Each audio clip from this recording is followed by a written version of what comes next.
And what makes the P53? You see also positive cells from the G1 phase and also from the S phase, but not from the G2 phase. And with such analysis, multi-parameter analysis, you can measure several factors which are involved in apoptosis and cell progression and cell proliferation. So the neuroblastoma, I told you, the increasing of patients with neuroblastomas during the last 10 years, and now we have 1,100 meantime. It's originated from progenitors of mature sympathoadrenal cells, and it's characterized by marked cellular heterogeneity.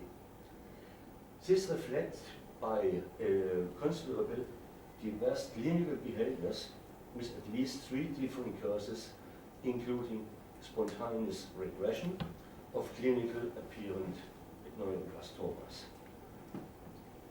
The differentiation into ganglioneuroma and finally aggressive neuroblastomas characterized by progression despite state of the art for multimodal therapy. That means chemotherapy and radiotherapy.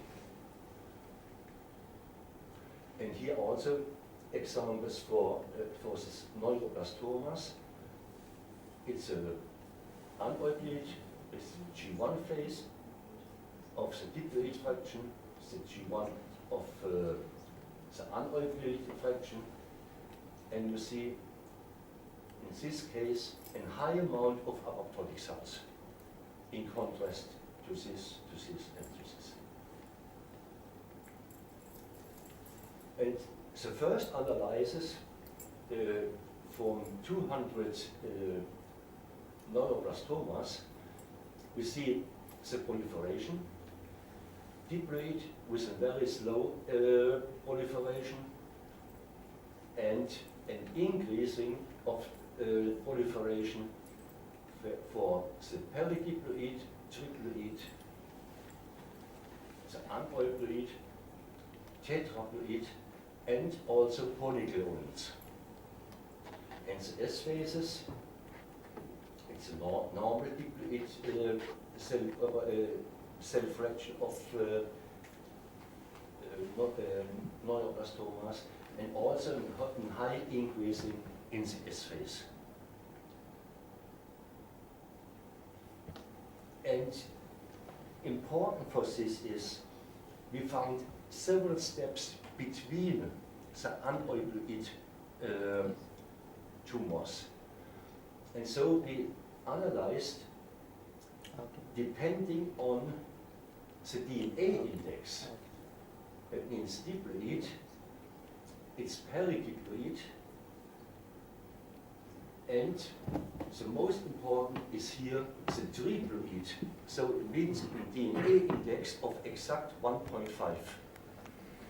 And these are the most aggressive tumors dependent on the DNA index. Another high aggressive is exact 2. What's in between, it's not so aggressive. So triploid and the exact tetraploid. It's also responsible for the proliferation index. This was the S phases and the proliferation index. And for the clinic, it's important to have this analyzed and mathematical statistic. It's true.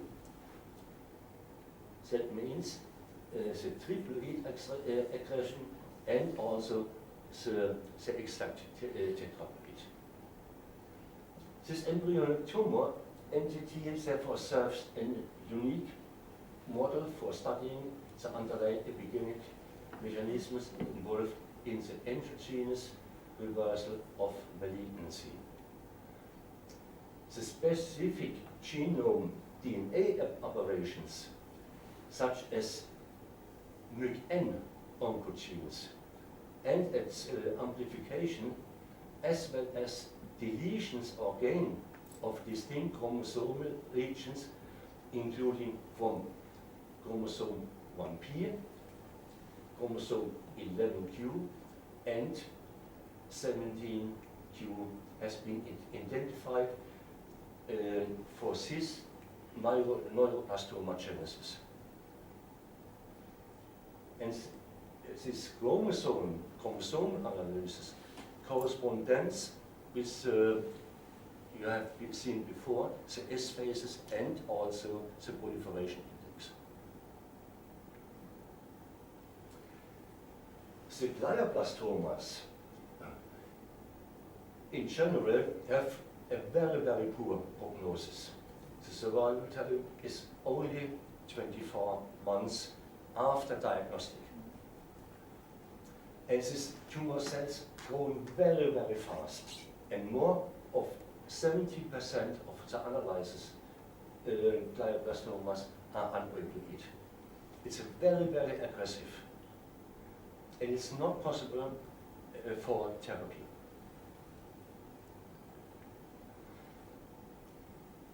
Of the aneuploid tumors, 15% show a paradiploid pattern with a DNA index of 1.1.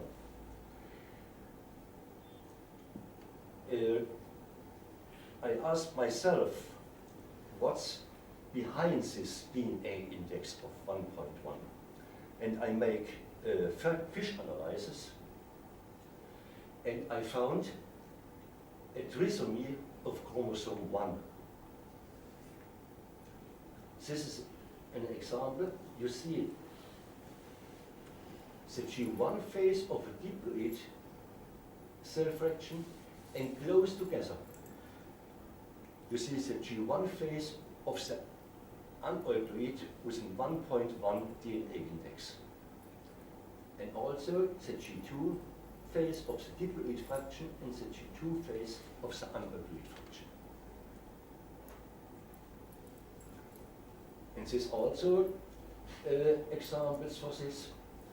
Close together, you find the aneuploid cell fraction. And this is a result of this.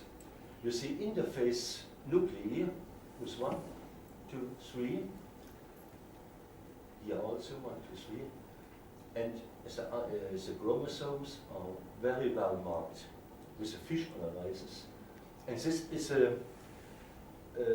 the consequence what I have seen at first in the DNA flow cytometry.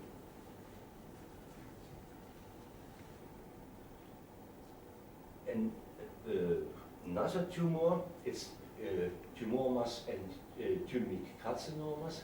There are epithelial tumors of the thymus with a wide spectrum of clinical and histological characteristics.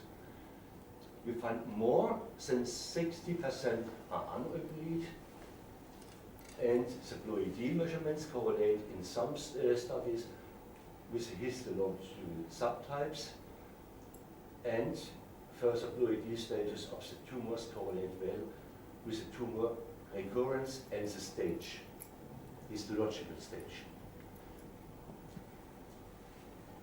And you see here, we measure the proliferation, the S phase and the G2 phase.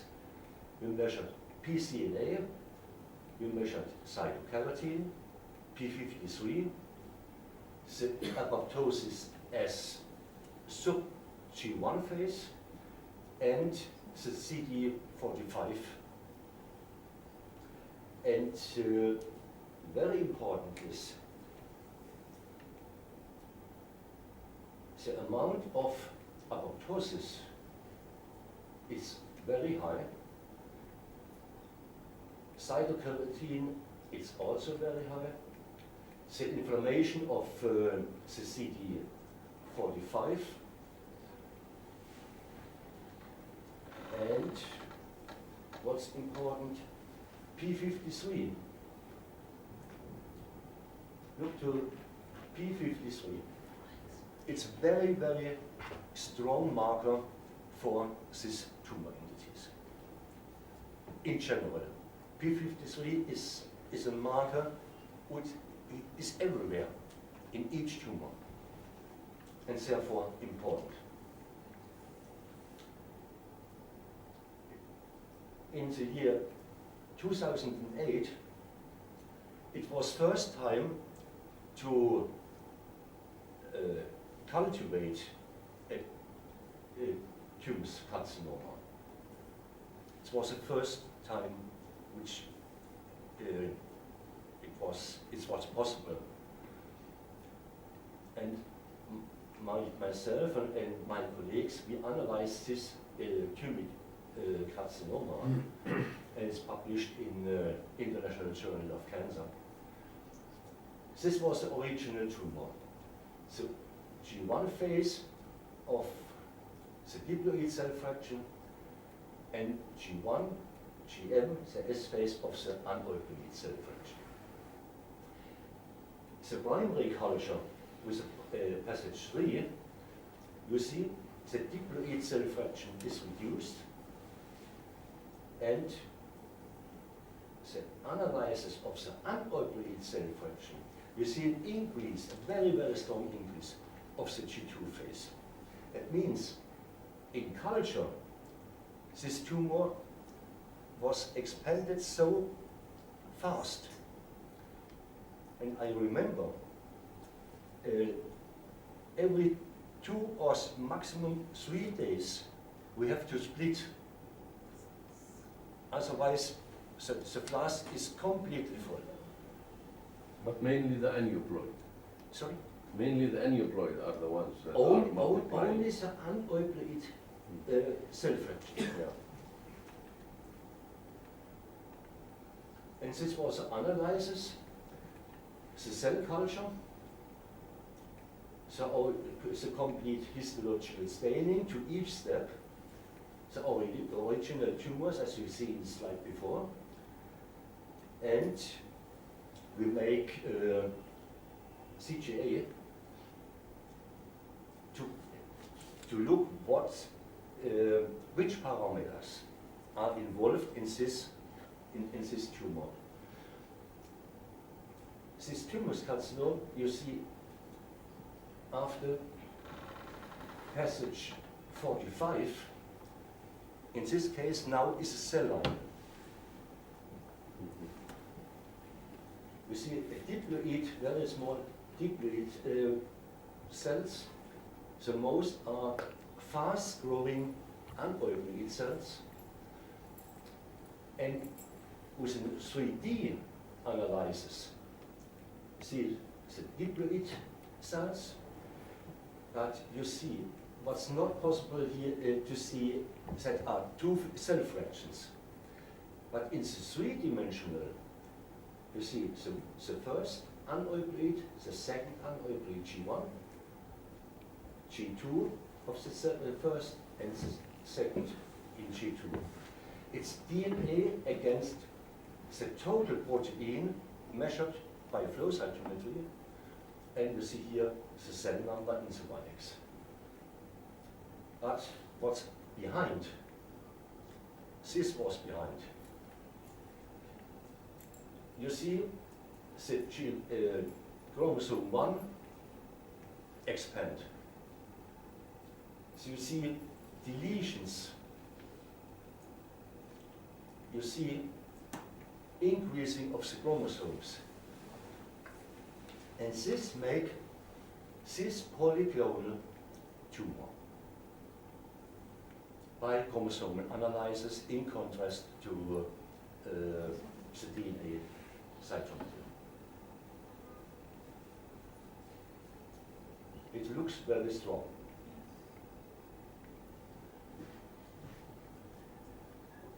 And the next tumor entity was renal carcinomas. dependent on the histology.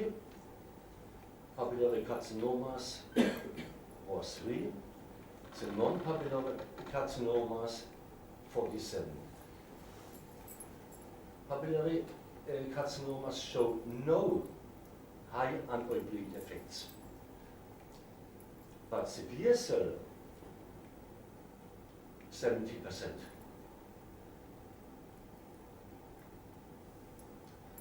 And this is also interesting. The histological grading, in contrast to the ploidy, grade 1, it's a low growing renal carcinomas, are 94% are diploid, only 1% showed a peridiploid, and no in higher aneuploid. Grade 2, it's a mixture overall, and grade 3, most are high aneuploid. This is correlating the histology and it's correlated the histology and also the DNA. And this is very important, the correlation, as I told at the beginning, everywhere you have to compare the histology to the DNA flow cytometry. And the DNA index, so you have seen diploid, the peridiploid showed a higher growing, and the high aneuploid cells also. And I will show you this data analysis for all the measurement we do. Which kind of machine we use, which kind of staining we use. The analysis of the diploid cycle, and we have made a calculation, a quantile calculation for quantile 10, 25, 50, 75, and 90. That means very slow showed this analysis 97% in G1, S phase 1.35, the G2 phase it's 0.6. Proliferation index means 2.8. It's very, very slow growing. Slow growing, you see the increasing in the proliferation index and also in the S phase. So we can compare and analyze, and we use these parameters for the resulting as a diagnostic compared to the histology.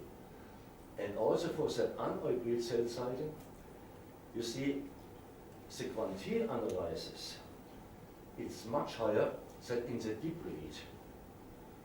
And we write together with the pathologist for the histological diagnosis, and we bring our quantile reference also in this diagnostic. The flow cytometry has become a routine method in cancer diagnostic for evaluation of ploidy and proliferation kinetics, the cell cycle analysis. The result allows a more precise determination of the prognosis-related DNA index, proliferating activity, and the S phase fraction. An optimized technique with a low coefficient of variation is required for optimal results in flow cytometry. And a great amount of knowledge of this technique is needed for the interpretation of flow cytometric results. And the environment of quality assurance, which should be adequate for the analysis for flow cytometric information in cancers, for better patient safety, as well as for the exchange of scientific results. And the haploidy cell cycle analysis mandatory compared together with histology. Thank you for your attention.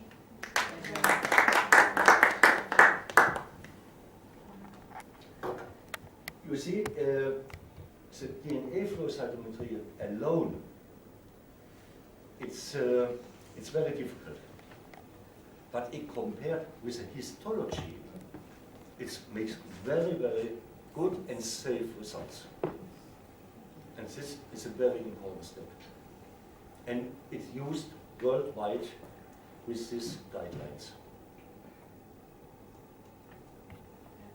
Yeah. So in tumor, the percentage of cell in S phase is important, or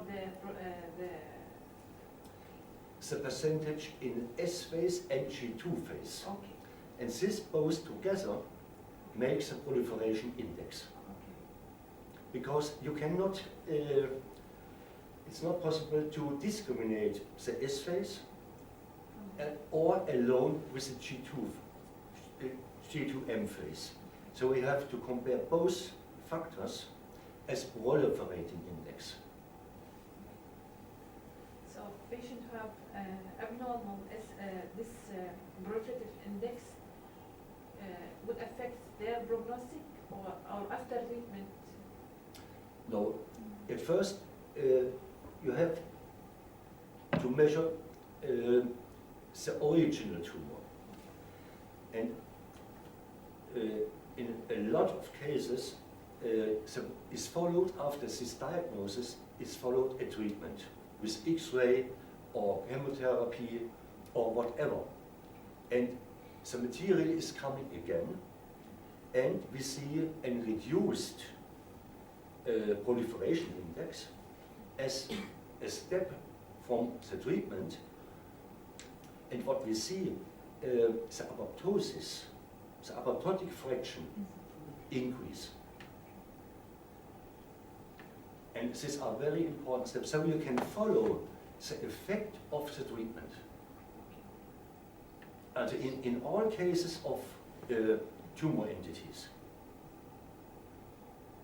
only by glioblastoma it's not possible, because there is no treatment possible. This is the only case.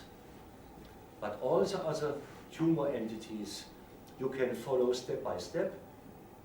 After chemotherapy, the first phase, chemotherapy is the second phase, and so on. Yes? Yes, a question about the neuroblastoma. I said it's increasing really in significant numbers nowadays. Does this have any correlation with the smartphones and gadgets and these things? More radiation exposure? Radiations, of course, it's basic. Yes, you said since 10 years, does it increase like prognostic? It's a neuroblastomas, but nobody knows which What's company. the reason? I by myself, I have a theory. Oh, okay. And this theory is fluids with insecticides and so on. This is, I have in mind, but I have to show it. Yeah. Now, what's the name of?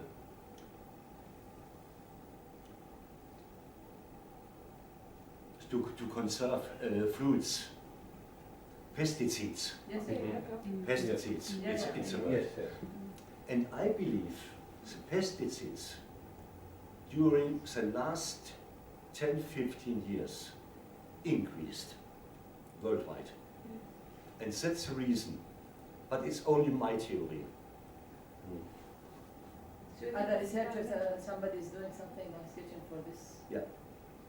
I have a lot of discussions about this theory.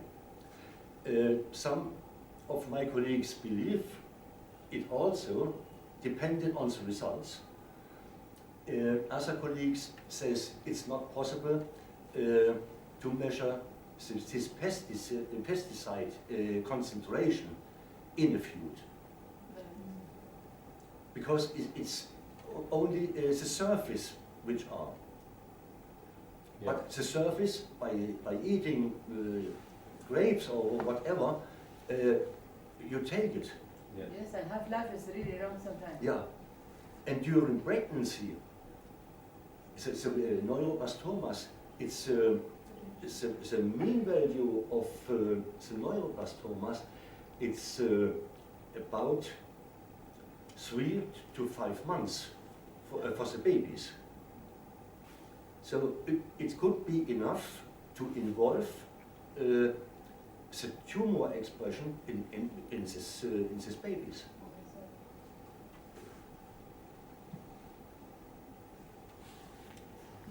But I have to show my theory.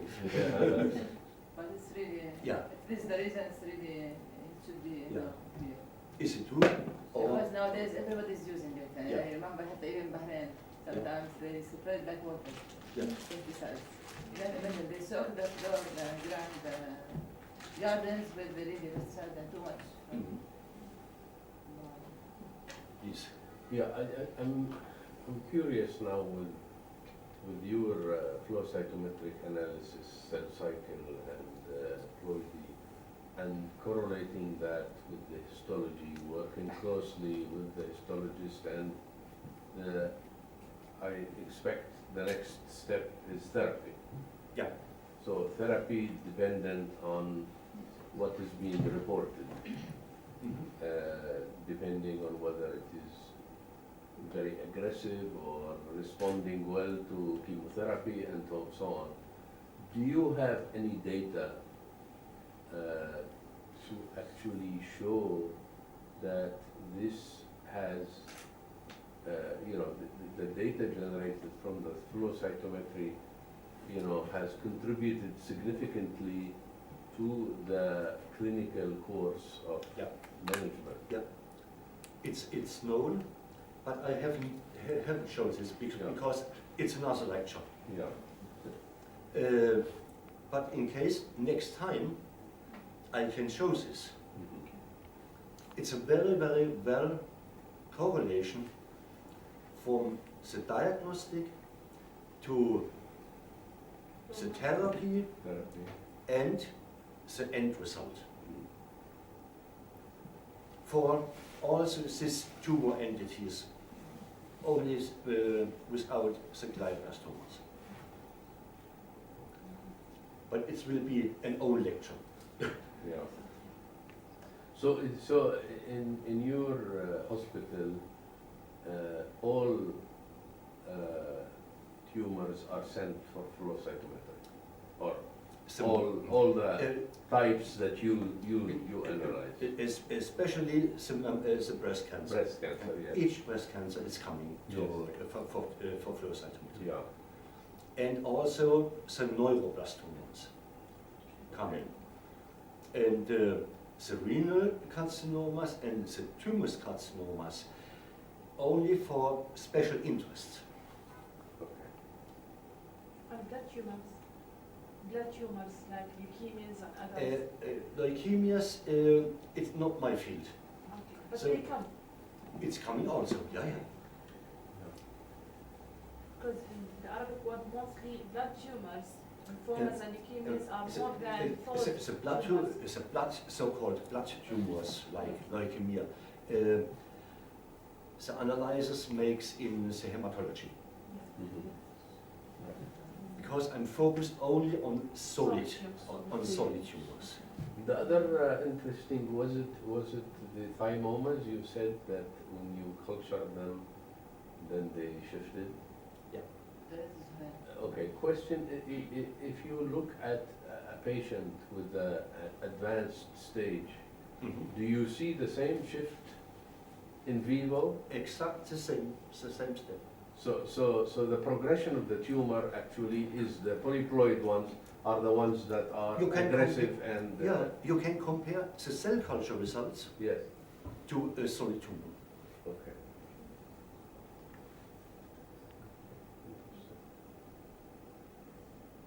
Is there any specific markers for each one to stain in addition to confirm just the DNA result, like the one you done for fish analysis?